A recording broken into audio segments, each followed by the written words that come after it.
하나님 말씀 신약성경 고린도전서 16장 12절 말씀입니다. 신약성경 285쪽입니다.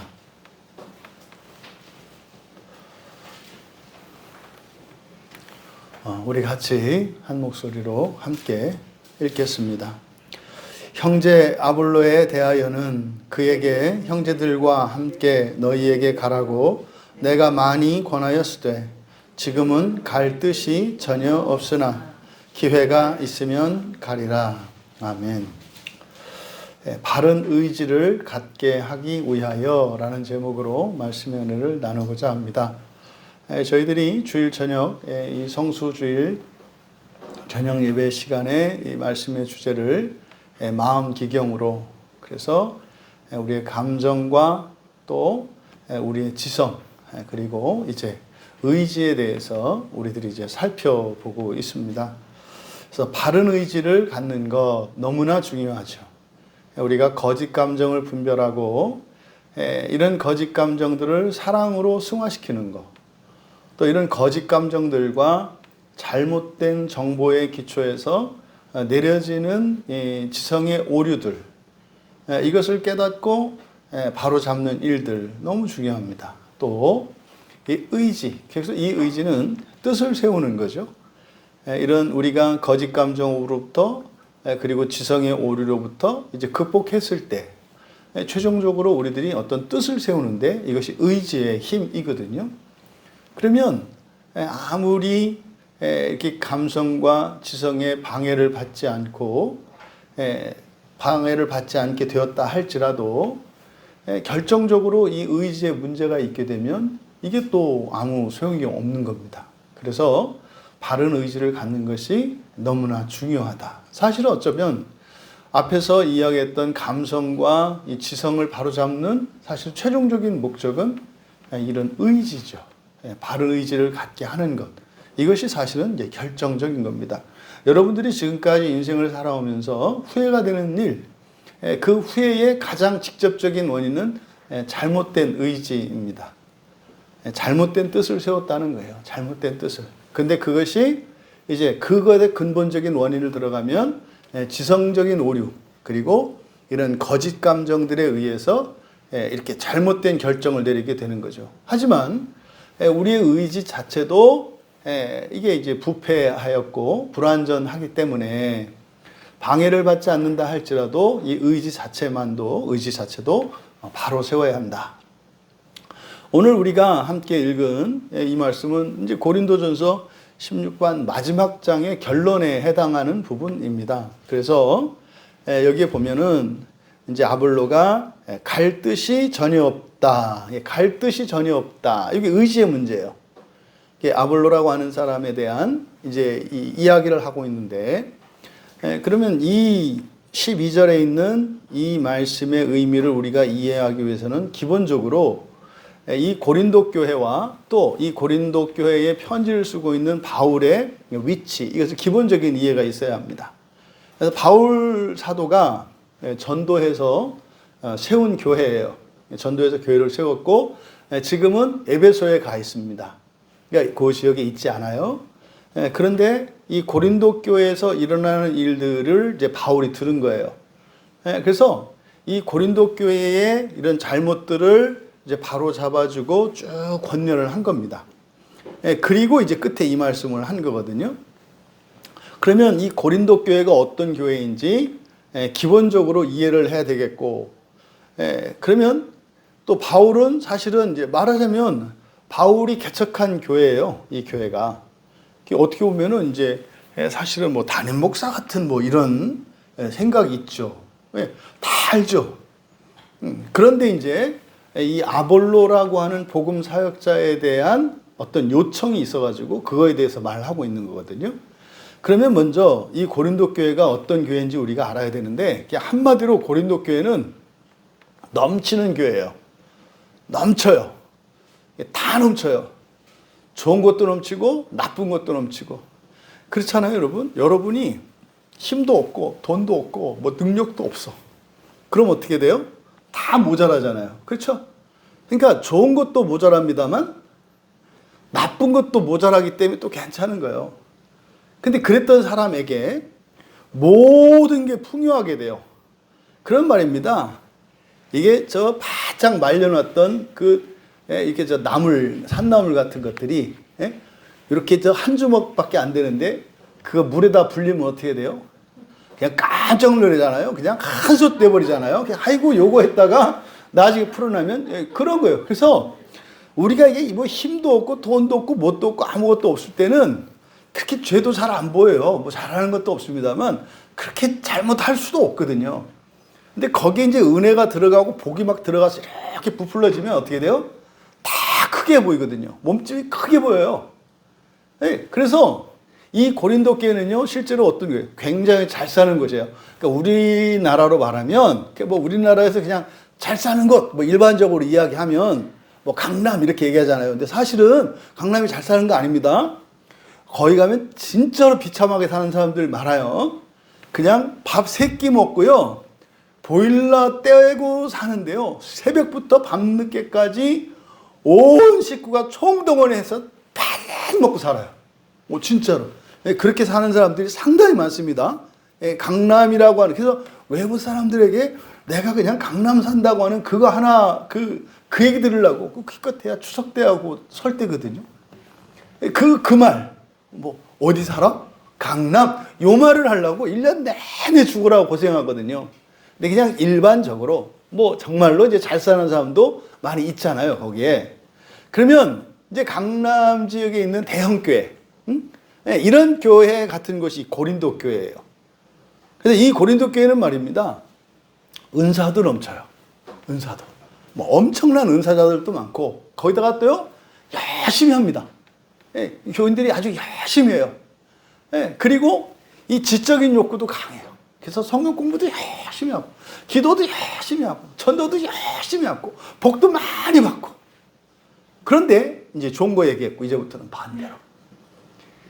이게 교회가 엉망진창이 돼서 사분오열되고, 이거는 뭐 상식 이하의 도덕적으로도 말할 수 없을 정도로 부패하고 타락했고, 종교적으로도 우상숭배가 넘쳐나고, 심지어는 교인들 사이에 이제 패거리 져서 말입니다, 누구파 이렇게 되어 있어요. 그래서 이 고린도 교회는 모든 게 넘치는 교회인데, 죄도 넘친다는 거. 죄도 넘친다는 거. 그래서 이렇게 이 고린도 교회의 가장 심각한 문제가 그래서 분열의 문제예요. 분열의 문제. 그러면 이 고린도 교회의 이런 분열의 첫 번째 원인이 뭐냐? 그거는 복음에 대한 잘못된 인식이에요. 복음이 뭔지 모른다 이 말이에요. 복음이. 실제로 우리도 복음을 안 지 얼마 안 됐잖아요. 구원이 뭔지도 사실 안 지 얼마 안 됐으니까. 그러니까 뭐 이때 오죽하겠어요? 그리고 두 번째로는 이 복음 사역자들, 이때는 이제 담임 목사도 있습니다만 순회 전도자들이 있다고요, 이렇게.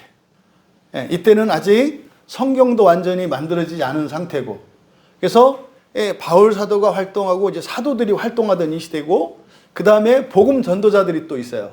그 제자들이 있잖아요. 이 사람들이 이렇게 돌면서 수시로 교회를 방문한다고요. 그래서 복음을 전하는 일이 있어요. 그러면요, 여러분 보시죠. 뭐 요즘에 이제 그 코로나 이후로 그 교회 권사님들이 바람났다는 얘기가 많이 들어요. 이게 무슨 말이냐면, 바람났다는 게 뭐 다른 게 아니라 설교예요, 설교. 그래서 옛날에는 그냥 예배는 죽어도 드려야 되고, 그저 우리 담임 목사님 설교만 들어야 되고, 다른 목사님, 다른 교회 목사님 들으면 이거 이적행위고 이랬던 이제 권사님들이 이제 코로나로 교회 안 나오고 이제 방송 예배를 드리다 보니까, 방송으로 이렇게 하다 보면 어떻게 돼요? 그 옆에 이렇게 붙어 있잖아요. 한번 이렇게 이제 클릭해 봤더니, 아이고, 뭐, 우리 목사님, 뭐, 내가 이 교회를 40년 다녀가지고 레파토리를 다 안단 말이에요.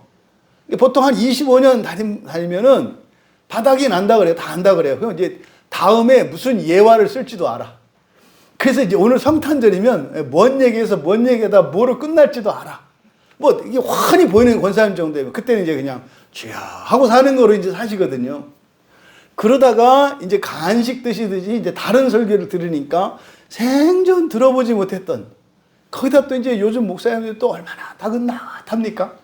이렇게 좀 작고 이런 교회 같은 경우에는 되게 목사님들이 이게 대쪽 같고 그 뭐 어떻게 뭐 남은 거 그거 하나밖에 없잖아요. 고집 하나 있어가지고 이게 아주 그냥 뭐 조금만 벗어나면 아주 그냥 대쪽 같고 막 이런데 어이구 인터넷에서 설교도 아주 나긋나긋하고 그냥 몸이 나른나른해지는 것이 방긋방긋 웃어가면서 어쩌면 그렇게 부르게 진짜로 권사님 들어가지고요. 이 코로나 기간에 굉장히 심각할 정도로 지금 교회 나와서 신앙생활에 방해받는 분들이 많아요.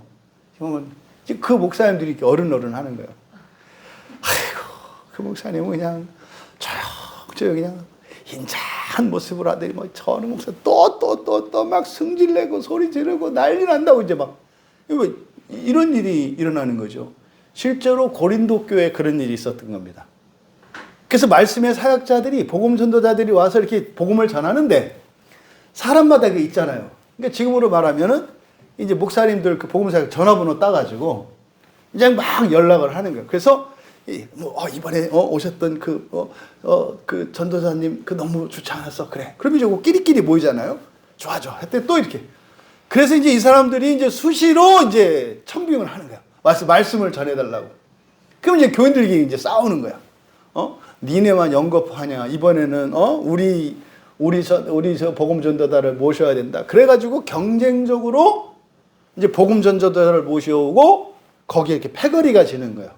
그래서 누구파 이렇게 되는 이제 그런 상황이었던 거예요. 그래서 이런 복음 사역자들을 인맥으로 하는 이렇게 파벌들이 생긴 거예요. 그게 이제 오늘날 교회 유사한 이제 그런 상황이 이미 여기에 있었다.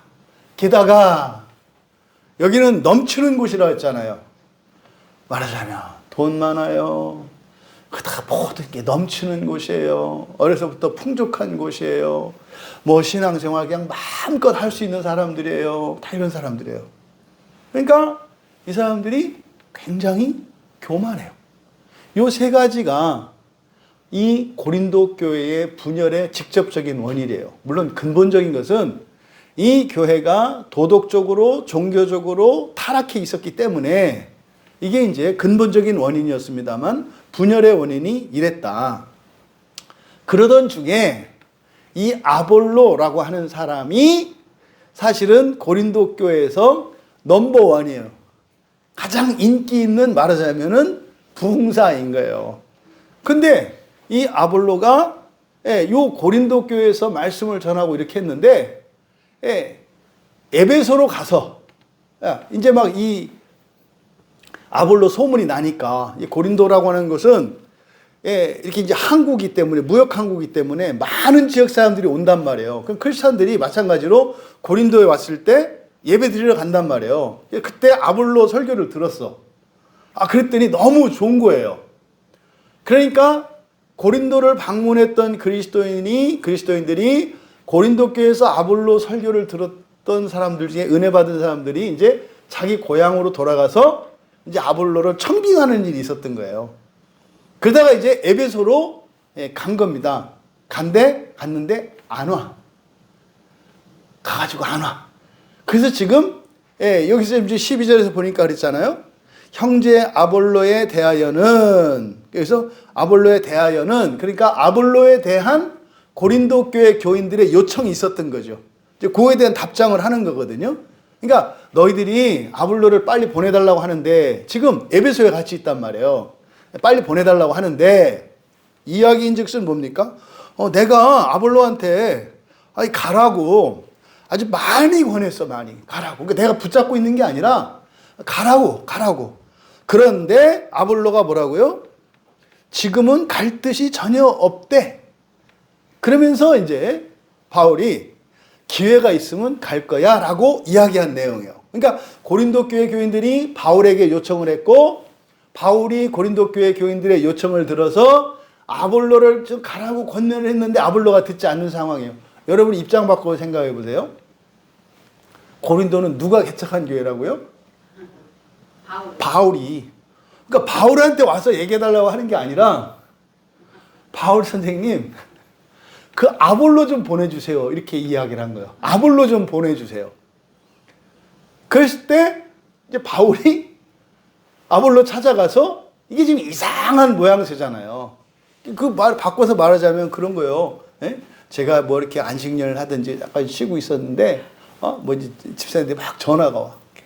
목사님 그때 목사님 안식 때 오셨던 목사님 그 목사님 좀 자주 좀 모시면 안 돼요? 그래서 목사님 한 달에 한 번 이런 거 하지 마시고 그냥 그때마다 그냥 그리고 목사님 피곤할 때 좀 많이 쉬세요. 요즘 피곤해 보이시던데 그 목사님 그냥 이런 장면이에요. 이런 장면. 저는 별로 안 좋을 것 같아요. 그러니까 지금 이런 상황이거든요. 근데 바울은 그 얘기를 듣고 아볼로 찾아가서 정말로 많이 부탁을 했나 봐요. 근데 그것도 거절당해. 생각해보세요. 제가 이게 담임 목사인데 다른 누가 한 번 와서 설교했는데 그 좋다 그래가지고 가서 찾아가서 얘기를 하는데 거절당해. 근데 자꾸 또 계속 이게 지금 이런 국면이다 이 말이에요. 그러면 이 아볼로라는 사람이 도대체 누구냐? 그래서 이 아볼로에 대해서 자세하게 설명되어 있는 곳이 사도행전 18장이에요. 그래서 사도행전 18장에 24절에서 28절까지 가면 바로 이 아볼로에 대한 설명이 나와 있습니다. 그래서 먼저 24절 그 내용을 보면은 아볼로는요, 이집트의 풍요로운 항구 도시고 그 학문의 중심지였던 알렉산드리아가 이집트 그 끝에 이렇게 보면 삼각주 지대 있잖아요. 가장 비옥한 곳. 거기에 이제 세워진 아주 말하자면 교육의 중심지, 문화의 중심지, 그리고 아주 풍요로운 도시예요. 거기서 태어난 사람이거든요. 유대인인데. 거기서 태어난 유대인이에요. 이 아볼로가. 그런데 그가 언변이 좋았다. 이제 우리말 성경에는 사도행전 18장 24절에 언변이 좋았다 이렇게 되어 있어요. 근데 언변이 좋았다라고 하는 이 말은 학습 능력이 뛰어나다는 말이에요. 이 말재주가 좋았다 이게 아니라 학습 능력이 뛰어나. 그러니까 뭐예요? 공부를 잘했다 이 말이에요. 공부를 잘하는 사람이었다. 그리고 성경에 능통했다. 이때 성경, 그러니까 신약 성경에서 성경이라고 하는 건 전부 구약 성경을 말하는 거예요. 특별히 모세오경. 그러니까 구약 성경에 능통했다. 그러니까요, 공부를 열심히 해서 구약 성경에 그냥 어디 하면 어디 그냥 착착착착 나오는 거예요. 그 정도로 지식이 뛰어났던 사람이에요. 그리고 세 번째로 우리말 성경에는 일찍이라는 말이 있는데 이게 이제 원문에는 없어요. 이게 이제 미완료 시제를 이렇게 이제 번역을 한 거예요. 일찍이 일찍 어렸을 때 이런 것이 아니라 주의 도를 배웠고, 이거는 이제 과거부터 계속 배웠다 이 말이에요. 주의 도에 대해서, 이때 도는 길입니다. 주님의 길, 주님의 길에 대해서 계속 공부해 왔다 이런 뜻이에요. 이거를 일찍이라고 한 겁니다. 그리고 열심히 예수에 관한 것을 자세히 말하며 가르쳤다. 여기서 열심히라고 번역한 것은 그대로 직역하면 영으로 열렬히 이런 뜻이에요. 영으로 열렬히 예수에 관한 것을 자세히 말하고 가르쳐왔다. 그런데 요한의 세례만 알았대요. 여러분, 요한의 세례와 예수님의 세례의 차이를 아시죠? 요한의 세례는 죄를 사하는 세례, 죄를 씻는 세례, 속죄의 세례예요. 속죄의 세례. 요한은 구약의 마지막 선지자이기 때문에 구약적 율법에 따른 사역을 하는 거예요.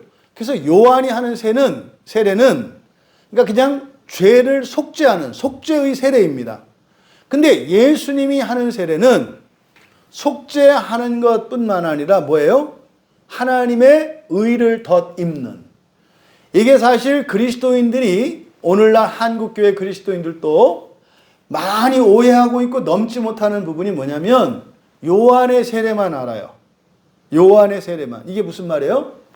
예수님을 믿고 교회를 다녀서 뭐 하려고 하는 거예요? 속죄 받으려고 한다 이 말이에요. 이거는 구약의 성도들의 신앙생활이고, 이게 로마 캐톨릭 천주교의 신앙생활이에요. 그러니까 천주교는 유대교적 전통을 그대로 따르고 있어요. 그러니까 이게 개신교, 기독교이기는 한데 그 형식이 유대교 형식을 따르고 있어요. 그래서 다 뭐? 속죄에 초점이 맞춰져 있다고요. 근데 예수님이 오신 것은요, 죄를 사하여 줄 것만 아니라 영원한 생명을 더 풍성히 생명을 얻으려, 그러니까 영생을 주시려고 하는 거거든요. 그러니까 여기서 요한의 세례만 그 아볼로가 알았다. 그러니까 아볼로의 신앙관이 구약에 머문 신앙관이었고 속죄 신앙관이었다는 거예요. 이게 지금 오늘날 천주교에서 그대로 유지되고 있는 거예요. 그러니까 오늘날로 말하면 그냥 천주교 신앙인 거예요. 죄송하지만 저를 성당에서 한번 설교만 시켜주면 반은 내가 빼올 수 있을 것 같아요. 반은. 그러니까 뭐 절대로 안 시키겠지. 한 반은 데려올 수 있을 것 같아요. 반은. 그게 제 생각에. 왜냐하면 그분들이 어디 앉아 있는지도 모르고 사실은 자신들이 원하는 것과 전혀 다른 곳에 있다는 것을 모르거든요. 근데 지금 아볼로의 신앙이 그랬다는 겁니다. 그러면 여기서 또 주의 도를 배웠다 할 때 이 주의 도가 뭐겠습니까? 이 알렉산드리아라고 하는 것이 어떤 것이라 했어요? 문화의 중심지고 교육의 중심지고 출판의 중심지예요. 그래서 구약 성경을 헬라어로 번역한 70인역 성경이 여기서 만들어져요. 그래서 이때 당시에는 성경을 가지고 철학의 도구로 삼는 사람들도 있었고, 심지어 이 성경을 우화적으로 해석하는 그런 사람들도 있었어요. 그러니까요, 오늘날로 말하면 완전히 그냥 자유주의 신앙과 자기 마음대로 자의적으로 성경을 해석하는 학문적인, 지적인 작업으로서의 어떤 기독교 신앙에 대한 연구들이 있었단 말이에요. 그러니까 이런저런 책들을 막 섭렵했던 사람이에요. 그러니까 공부 좋아하는 사람이니까요. 그리고 여러분도 아시겠지만 실제로 이렇게 예수를 믿게 되고 기독교 신앙에 대해서 기본적인 이해를 갖고 그럼 이제 신학에 대해서 이렇게 하면요, 정말로 재밌거든요. 이게 책 한 권 띄고 그랬더니 막 또 토론하고 이렇게 하다가 말싸움 져가지고 다음번에 책 몇 권 더 읽어가지고 또 이렇게 말싸움에서 이기고 어떤 성취감, 이 짜릿한 게 있거든요. 그렇게 살아왔던 사람이기 때문에 온전한 신앙을 가지고 있었던 사람은 아니에요. 그래서 이 아볼로라고 하는 사람을 이때까지 아볼로의 신앙을 이야기한다면 지식이 믿음을 앞서는 그런 신앙이었어요. 지식 위주의 신앙이었어요. 많은 사람들이 지식과 믿음을 혼동한다 그랬죠. 지식과 믿음을 혼동해요. 만약에 지식을 가지고 있으면 그게 자기 믿음인 줄 알아요. 지금 오늘날도 지금 한국 교회 안에서도 이런 일이 일어나거든요. 이런 지성주의적인 이런 신앙관을 가지고 있는 사람들이 있어요. 그래서 자기가 알고 있는 게 자기의 믿음이라고 생각을 해. 그렇지 않아요. 지식과 믿음은 달라요, 여러분. 믿음 안에는 지식도 있습니다만은, 믿음은요, 인간의 이성으로 이해할 수 없는 것을 아는 또 다른 방식이 믿음이에요. 그러니까 우리가 말하는 지식이라고 하는 것은 뭡니까? 이성적으로 이해되는, 이성적으로 파해된 그것을 논리 정연하게 가지고 있는 것을 지식이라고 하고, 믿음이라고 하는 것은 이성적으로는 설명할 수 없고 받아들일 수 없는 그런 지식들을 그냥 가지고 있는 것을 믿음이라고 그래요. 그런 거잖아요. 하나님이 천지를 창조하셨다. 예수 그리스도가 하나님이셨다. 이런 거를 이성적으로 증명할 수가 있을까요? 그는 어떤 사람은 믿을 수 있지만 어떤 사람은 믿을 수 없잖아요. 그러니까 믿음이라는 게 그런 거예요.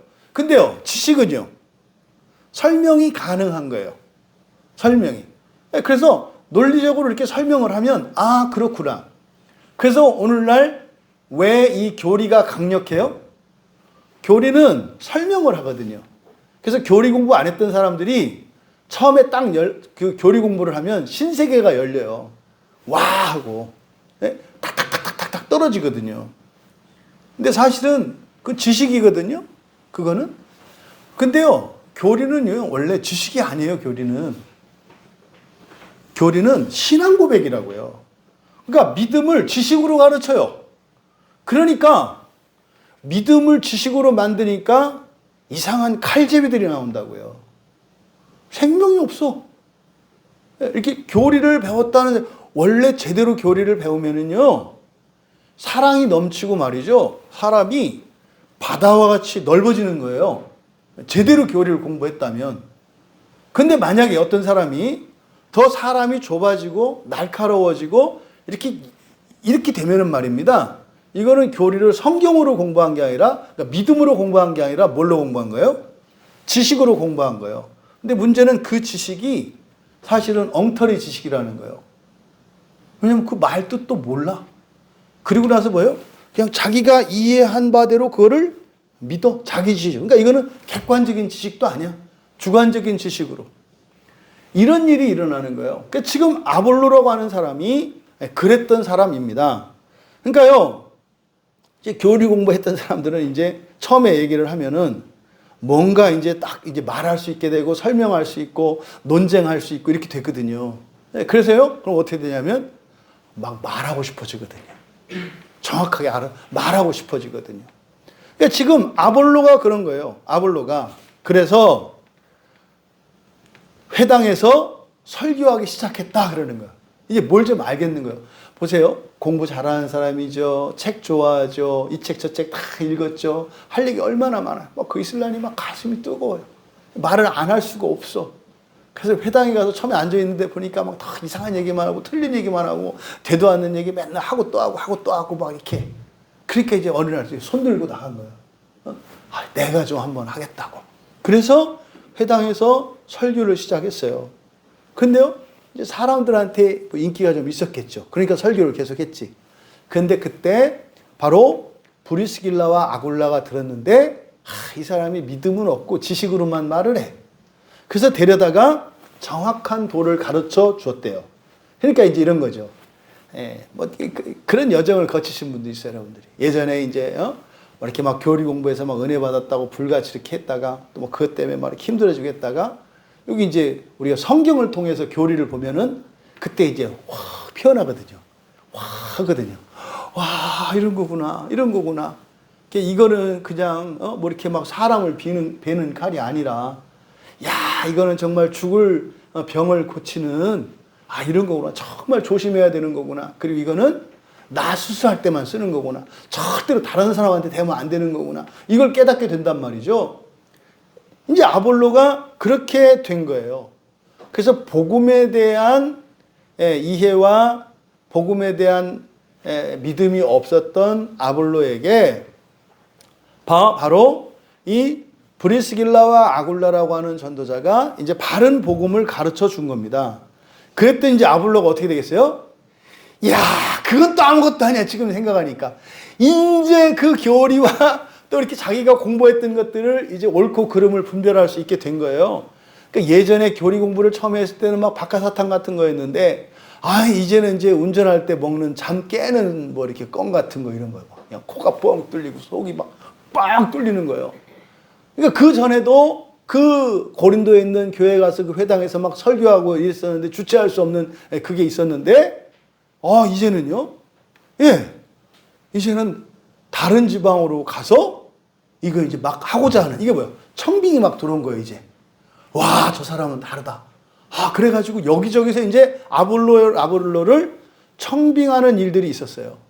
그래서 그가 27절에, 사도행전 18장 27절에 보면은 아가야 지방에 가고자 하는 이렇게 돼요. 가고자 하는 이게 의지거든요. 이게 이제 불례가 뭐죠? 하나님의 불변하는 뜻, 작정, 그죠? 그러니까 요거에 이제 동사형 블로마이가 쓰여요. 그러니까 가고자 하는 할 때 블로마이라는 말을 쓴 거로 봐서 이거는 변해요, 안 변해요? 안 변해. 굳은 결심이야. 딱 나는 죽어도 가리라. 이렇게 딱 먹은 거예요. 그래서 그렇게 큰 열망을 가지고 이제는 외부에 나가서 설교를 하기 시작을 한 거예요. 그러다가 그러다가 에베소에도 간 거예요, 이제. 에베소. 그러니까 에베소로 간 뒤에 가기 전에 고린도에서 많은 사람들이 아볼로에게 은혜를 받아가지고 아볼로를 따르는 사람들이 많아졌어요. 근데 이 아볼로가 에베소에 가더니 안 오네. 그래서 계속해서 사람을 보내도 안 오니까 바울에게 부탁했던 거예요. 바로 그 내용이 지금 고린도전서 16장 12절에 이거에 대한 바울의 답변인 겁니다. 그러면 이 바울의 이야기를 보니까 뭐라고 그랬어요? 먼저 지금 내가 그에게 고린도전서 16장 12절에 형제 아볼로에 대해서는 내가 그에게 형제들과 함께 너희에게 가라고 내가 뭐 했다? 많이 권했다. 많이 권했다. 그 생각을 바꾸려고. 그랬는데 뭐래요? 아무리 그렇게 했지만 지금은 어떻다? 갈 뜻이 전혀 없다. 여기서 이게 갈 뜻, 텔레마예요. 텔레마. 이 텔레마는 사실 뭡니까? 바뀔 수 있는 뜻이죠. 이게 의지란 말이에요. 의지. 우리의 의지는 뜻을 세웠다가 바꿀 수도 있잖아요. 그러니까 지금 현재 아볼로의 뜻이, 아볼로의 의지가 어떻다? 안 가고 그냥 에베소에 있겠다라고 하는 뜻을 세웠다 이 말이에요. 지금은. 그런데 이제 이어서 뭐라 그래요? 그러나 기회가 있으면 갈 것이다. 여기서 이제 기회라고 번역한 말은 적절한 때예요. 적절한 때가 되면 갈 거야 라고 말한 겁니다. 지금 여러분들이 이 바울의 입장에서 생각해 보세요.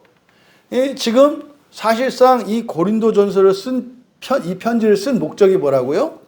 교회에 일어난 분열의 문제, 그리고 도덕적인 타락, 종교적인 부패, 이런 분열, 이런 것 때문에 지금 썼다 그랬잖아요. 그런데 그들이 요구하는 것은 계속 뭐예요? 여전히 뭐 누구를 해서 이 파벌이 분열되어 있는 이 상황에서 요청하고 있는 거거든요. 그럼 보세요. 지금 고린도 교회 교인들이 가지고 있는 의지, 그들이 세운 뜻은 뭐예요? 아볼로를 데려오겠다.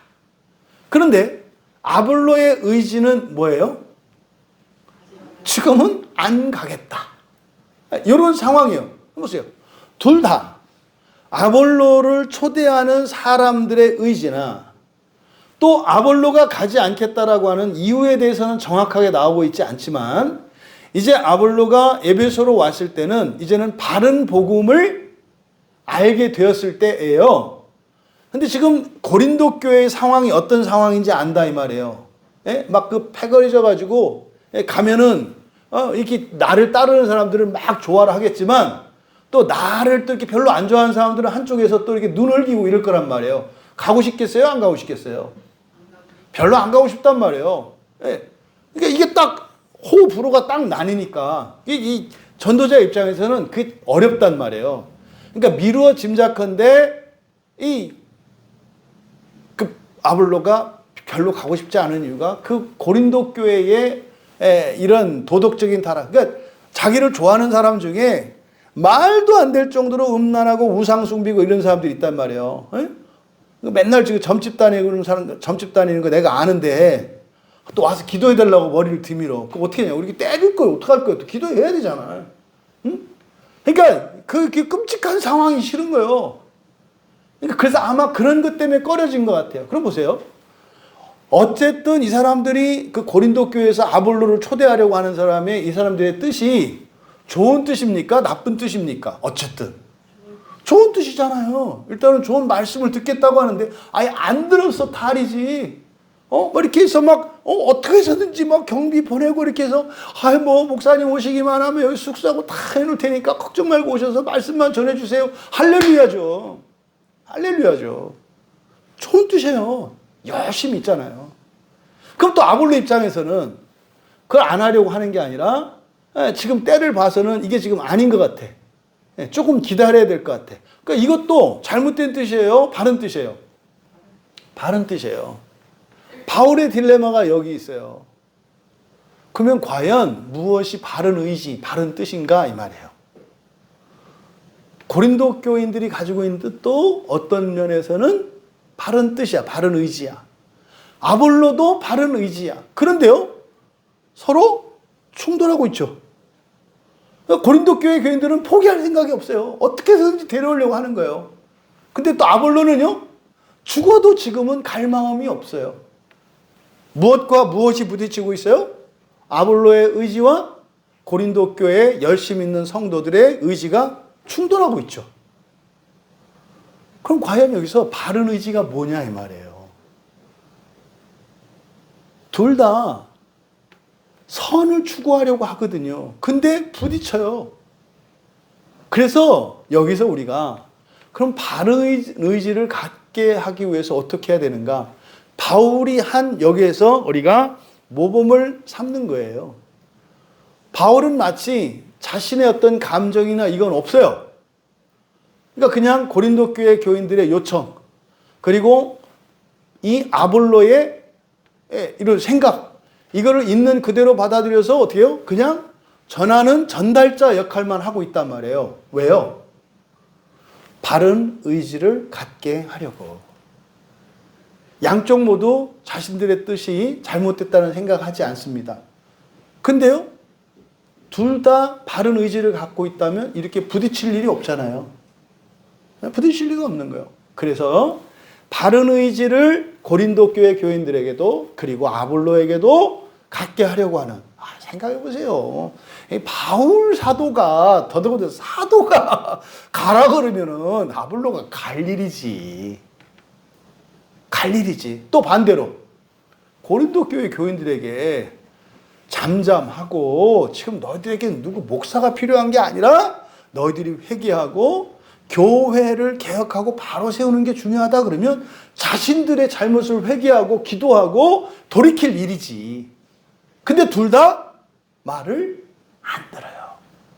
근데 둘 다 명분 있잖아요. 다 바른 의지. 그저 하나님 말씀을 사랑해서, 나는 또 교회를 사랑해서. 이 과연 바른 의지를 세우기 위해서 바울의 모범을 우리가 삼을 수 있겠다. 첫째, 바울은 어떻게 했어요? 고린도 교회 교인들의 요청, 그 의견을 그냥 무시하거나 반려하지 않고 그대로 들어줘요. 그래서 어떻게 해요? 아볼로에 가서 전한단 말이에요. 이건 경우가 맞지 않다니까요. 상대가 누굽니까? 사도예요, 사도. 사도는요, 절대적인 권세를 갖고 있었대요. 이때 당시에 사도는 곧 예수님이라고요. 그런데 복음 전도자에게 가서 뭐 바울이 아볼로한테 밀리는 게 뭐 있어요? 공부로 말하면 더 잘해요, 바울이.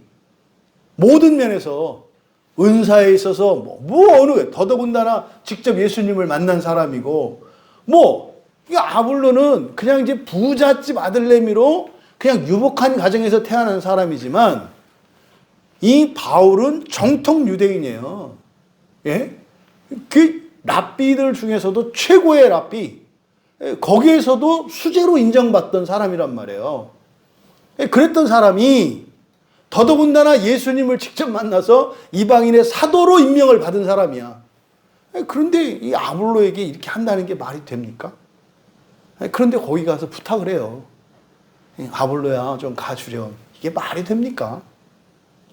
또 반대로 또 아볼로가 안 간다니까요. 그러면 그걸 또요, 그대로 전해요. 이게 자기는 아무 저것도 없는 것처럼. 왜 그래요? 바른 의지를 갖게 하는 첫 번째가 뭐냐면, 옳고 그르고보다 중요한 게 뭐냐면 자기 의사 표시를 할 수 있는 게 가장 우선해요. 자기 의사 표시를 할 수 있어야 해요. 만약에 바울이 아볼로에게 또 고린도 교회 교인들에게 사도의 권위를 앞세워서 억눌렀더라면 바울에게 이야기하지 않고 다른 사람들하고 이야기해가지고 바깥에서 문제가 생겼을 거예요. 거기서 또 어떤 문제가 파급돼서 커졌겠죠. 그래서 바울은 있는 그대로를 받아들여줬어요. 그 이유가 뭐라고요? 옳고 그르고보다 더욱 중요한 게 뭐예요? 솔직하게 자기 의견을 개진하는 게 중요해요. 솔직하게. 그거 보세요. 잘못하면 이걸 좀, 아이고, 또 아볼로가 그렇다고 그래서 또 지금은 절대 안 가. 뭘 그걸 고지고대로 얘기를 해. 조금 이렇게 해서, 지금 뭐 좀 다쳐가지고 요즘에 뭐 좀 있으면 갈 거야. 해놓고 또 이렇게 하고, 지금 이게 전혀 그런 시도가 안 보이잖아요. 문제는 문제가 돼야 돼요. 문제는 문제가 돼야 된다고요. 문제를 감추어서 문제가 안 되는 건 아니에요. 더 문제가 돼요. 그죠? 뭐다? 그냥 다른 생각이라 할지라도 절대 포기하지는 않는 생각이잖아요. 그러니까 이들에게 바울이 알려주려고 하는 것은 뭐예요? 좀 너희들 생각이 완전히 다르다는 것을 그냥 알려주는 것 뿐이에요. 그렇게 하는 이유가 뭐다? 자기의 의사를 표시할 수 있는 게 중요하니까. 그래서 일단은 문제가 이렇게 문제가 표면으로 드러나야 돼요. 겉으로 드러나야 돼요. 그랬을 때 여기에서 생기는 갈등으로 인해서 힘들잖아요. 그러면 이것을 어떻게든지 해결하려고 하는 노력을 하게 되고 그 가운데에서 기도하게 될 거고 그 가운데서 죄가 발견된다 이 말이에요. 그래서 바른 의지를 갖게 하는 첫 번째는 뭐다? 그냥 의견을 꺾지 않고 있는 그대로를 받아준다는 거예요. 그럼 이제 꼭 이럴 때 질문을 한다고요. 그게 잘못된 거라도 해야 돼요? 아니, 하라니까요. 하라니까요. 잘못된 거는 안 하고 잘된 거는 들어준다라고 했을 때 그 기준이 뭐요? 자기잖아요. 내가 판단의 주체가 되잖아요. 그럼 상대방은 어떻게 돼요? 나에 맞추어서 얘기를 하게 돼요. 그러면은 그 사람의 의지가 드러나지가 않아요. 그러니까 나쁜 생각이든 그게 드러나야 돼요. 그래서 자신의 의지가 잘못된 의지라는 거예요. 지금 아볼로나 고린도 교회 교인들이나 이들이 생각하는 자신들이 옳다고 생각하는 이 뜻이 문제가 있다는 것을 스스로 자각해야 된단 말이에요. 그러려면 어떻게 돼요? 그 생각을 드러낼 수 있도록 해야 된다. 두 번째로는 보세요. 아볼로가 설교를 할 때 브루스길라와 아볼라가 들어보니까 잘못됐어. 그래서 찾아가서 얘기하잖아요. 당신 지금 보니까 이렇게 어떤 속죄 신앙을 가지고 있는데 구약의 율법주의적인 그런 생각을 갖고 구약적으로 이렇게 하는데 복음은 그런 거 아니고요. 그리고 예수를 믿는 건 말입니다. 뭐 이렇게 죄가 있으면 지옥 가고 그거 속죄를 하면 지옥 안 가고 이런 게 아니고요. 원래 사람은 그냥 다 지옥 가야 되는 거예요. 그런데 말입니다. 예수 그리스도를 믿음으로 말미암아서 그게 칭의가 돼서 우리가 이제는 하나님의 의를 추구하면서 살아가는 거예요. 예수 믿는 거는 용서받기 위해서 벌 안 받으려고 하는 게 아니라 말이죠. 이제는 하나님 되려고 하는 거예요. 실제로 이 고린도전서 마지막이 부활로 끝난단 말이에요. 부활에 대한 이야기로. 그러니까 이 얘기를 이제 해준 거죠. 그러니까 아볼로가 이 누스가 변하면서 딱 열린 거예요. 야, 구원이 이런 거구나. 어쩐지 나도 이렇게 막 확신이 차서 얘기하긴 했는데 나도 찜찜했었고 늘 하면서도 나도 불안했었거든요. 왜? 심판 받을지 모르고 죄가 있으면은 지옥 간다는데 자신도 자유롭지 못했단 말이에요. 그런데 참된 복음을 이 부활의 복음을 듣고 나니까 이야 이게 아니구나 이렇게 열렸잖아요. 바로 이것을 잘못된 것을 가르쳐줘요. 원할 때는 어떻게 해야 되는 거예요? 도와줘야 되는 거예요. 원할 때는 도와줘야 되는 거예요. 근데 지금 아볼로 같은 경우에는 받아들였잖아요. 받아들이지 않을 수도 있죠. 거절할 수도 있잖아요. 그때는 어떻게 해야 돼요? 기다려야 돼요. 다만 기다릴 때 그냥 기다리면 안 되고 또 그 양심이라는 게 있어서 옛날에 한 짓이 있어서 도움을 받고 싶은데 전화기가 안 들어져. 이게 딱 해놨다 마지막 1번만 딱 누르면 돼. 핀데도 낯짝이 있지. 도움을 못 청한다 이 말이에요. 그래서요. 거절한 그것으로 인해서 스스로 죄책감을 가지지 않도록 그걸 해소시켜줘야 돼요. 당신이 지금 내 도움을 거절한 거에 대해서 난 전혀 크게 뭐 이렇게 불쾌하지도 않고 오히려 내가 미안합니다. 언제든지 내 도움이 필요하면 아무 때나 얘기해 주세요. 제가 바로 올게요. 그래서 상대방이 도움을 요청할 수 있도록 나에 대해서 어떤 죄책감이나 미안한 이런 부정적인 감정을 가지지 않도록 설사 내 제안을 그쪽에서 거절했다 할지라도 오히려 이전보다 더 친절히 대하고 친밀하게 대함으로써 언제든지 도움을 청할 수 있게 해야 되는 거예요. 왜요? 바른 의지를 갖게 하기 위해서. 바른 의지를 갖게 하기 위해서.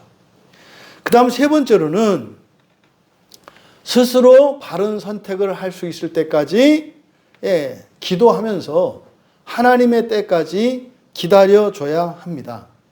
왜냐하면 지금 아볼로나 고린도 교회 교인들이나 이들이 가지고 있는 의지는 그래도 나름대로는 선한 의지잖아요.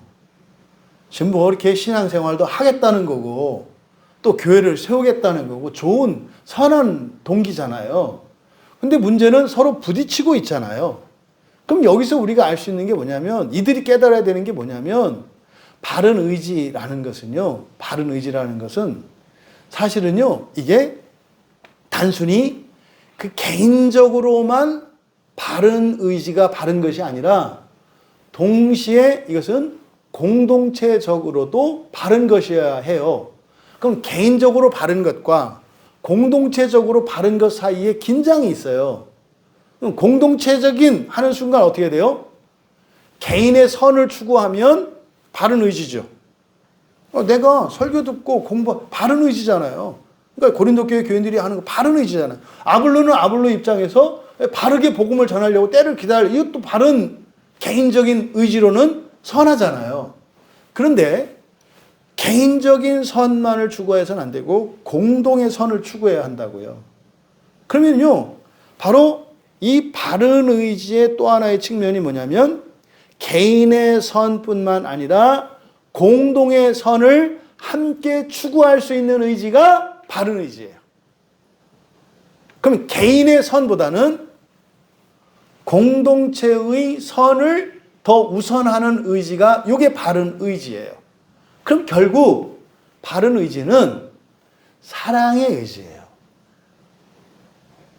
바른 의지는 효율성이나 옳고 그름이나 정의나 이게 아니라 어떤 의지예요? 사랑의 의지. 사랑에 이끌리는 의지예요. 그래서요. 상대방이 틀렸을지라도 사랑으로 그리고 화합하기 위해서 따라갈 수 있는 의지예요. 이것을 옳고 그름의 잣대로 보면은 다 나름대로 이유가 있다 이 말이에요. 그래서 바로 사랑을 실천할 수 있는 이 의지, 이것은 개인의 선과 공동의 선이 충돌할 때 공동의 선을 따를 수 있는 경우나 공동의 선을 따를 수 있는 그런 의지가 바른 의지다라는 것을 여러분들이 기억하셔야 합니다. 우리들이 이 개인적인 사고방식과 개인적인 신앙관을 가지고 있기 때문에 바로 바른 의지를 바로 이해하지 못하고 온전해지지 않아요. 바른 의지를 가지려고 하면 할수록 이것이 공동체 안에서는 부딪히고 분열을 하는 그런 이유가 될 수도 있다. 왜? 공동의 선을 생각하지 않고 사랑을 생각하고 있지 않기 때문에. 부디 여러분들은 혼자라는 생각, 이 개인주의적인 사고방식은 없애셔야 돼요. 그리스도인들이 반드시 없어야 되는 생각은 개인주의적 사고방식이에요. 근데 이거는 이미 400~500년 전부터 계속 사회 문화적으로 우리에게 이렇게 그냥 정말 DNA 안에 이렇게 심겨진 거라서 그것을 버리는 게 쉽지 않아요. 그러니까 이 시대 정신을 거스르지 않고서는 바른 의지를 가질 수 없다. 그러면은요, 바른 의지를 가질 수 없다고 하는 것은 어떤 의미입니까? 나 개인적으로 첫째 부활에 참여할 수 없다는 의미예요. 여러분들이 우리는 첫째 부활의 소망을 가지고 살아가야 되잖아요. 그러면 반드시 바른 의지를 가져야 합니다. 그래서 이 바른 의지의 가장 큰 장애가 뭐다? 개인주의적 사고다. 그래서 개인의 선을 공동의 선보다 우선시하는 한, 또 공동의 선도 여러 가지 있겠죠. 우리 가정, 우리 교회의 선을 다른 보편교회와 더 큰 공동체의 선보다 우선시하려고 할 때 여기에서 바른 의지를 가질 수가 없어요. 바른 의지인 것 같은데 그것으로 교회가 분열되는 이런 오히려 역기능을 하게 된다. 그러니까 바른 의지로 분열이 되면 어떻게 될까요? 이게 합의가 안 돼요. 왜요? 정의의 이름으로 맞섰을 때 이것은 대책이 없는 거예요. 대책이. 그래서 바른 의지의 핵심은 무슨 의지다? 사랑의 의지.